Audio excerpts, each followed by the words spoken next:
in the second part, I have to say, being beaten up by Ray Fiennes was pretty fun. It wasn't always comfortable, but it was fun. I did quite enjoy. I enjoy scenes like that where I get slapped around a bit. It's quite fun. Yeah. So that was good. That was definitely a highlight. Being on the underground cart, which takes us inside Gringotts, being on that cart with Rupert, a guy called John, Warwick Davis, and Helena Bonham Carter, and then Emma, was great fun, because it was just, we were all soaking wet. It was you know, we were just making jokes, and it was hilarious. It was really, really good. That was a fun day, definitely. Fun few days.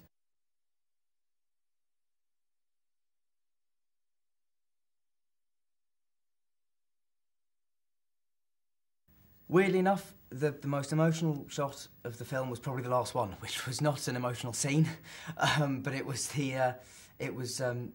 a scene where I literally, it was a shot of me jumping into a fireplace at the end of the Ministry of Magic chase scene, and then after that, that was our last shot on the film, and so that was how we ended it. I think the other emotional scene in this film is the one that I've been most looking forward to as well, was the scene where I walk into the forest and suddenly I see my parents and Sirius and Lupin standing in front of me, and that was an emotional scene, also because Gary came back for it, and you know, and also because, you know, Adrian and Geraldine, who play my parents, are wonderful, and I'm in a way, why I'm so sad they died is that I would have loved to act more with them. And also the character of Lupin dying, for me, is one of the most upsetting in all the books, because I love that character. And so, yeah, that scene was pretty emotional, I think. It should be, anyway.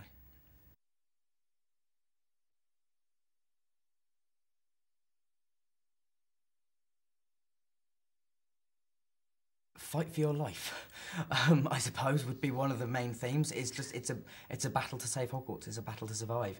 It's a battle to see the next morning. That's kind of the thrust of most of the film. And also it has all the Harry Potter themes of, you know, friendship and all those things, and how tested that can be. And, you know, in this even more extreme situation, how much these 3, 4, 5, you know, the whole school relies on each other, and that's what I love about it. It's about communal spirit. And surviving.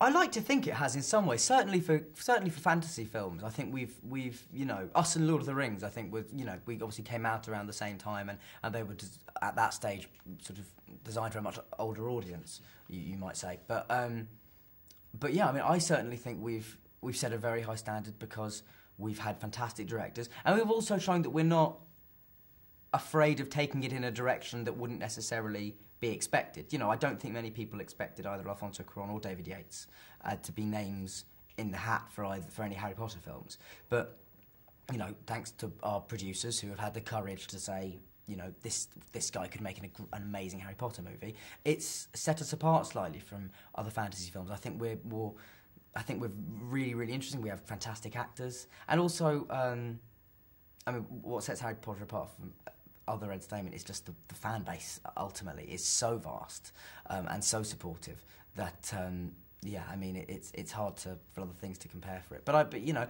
but obviously now there's films like Twilight and the Narnia films that all came out, and you know, and they're doing well as well, and brilliantly in Twilight's case.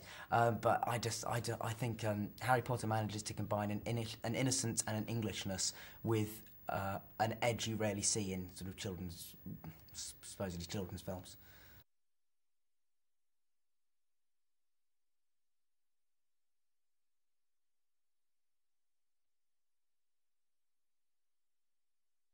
It was no, it was quite sad, but it was, I think, more than letting ourselves be soppy and nostalgic about it. I think we just used the pressure we felt, because we knew it was the last one, to spur us on to try and make it the best one we could.